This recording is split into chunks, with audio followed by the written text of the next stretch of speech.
Nagkansela na ng klase ang mga paaralan sa ilang bayan at syudad sa Batangas ngayong araw, August 19, dahil sa patuloy na paglabas ng smog sa Bulkang Taal. Ilang mga residente sa Laurel, Batangas ang nakaamoy ng masangsang na amoy dahil sa volcanic smog. Bunsod nito, nag-anunsyo na ng walang pasok sa lahat ng antas ng pampubliko at pribadong paaralan ang mga bayan ng Nasugbu at Balete at lungsod ng Santo Tomas at Tanawan.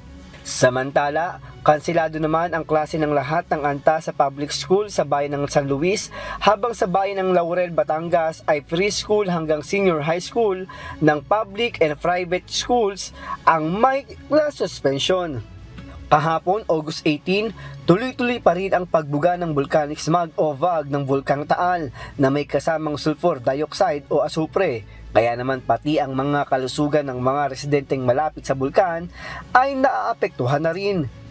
Ang volcanic smog o VOG ay isang uri ng mapanganib na gas at maliliit na particulate matter na ibinubuga ng Taal Volcano.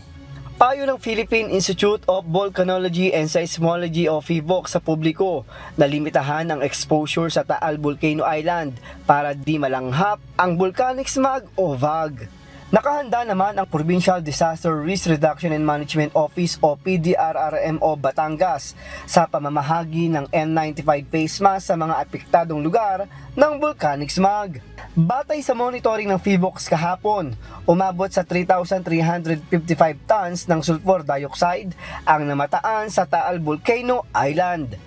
Sa ngayon, nananatili pa rin na nasa Alert Level 1 ang Bulkang Taal. Ari Silvestre, humahataw sa balita ngayon.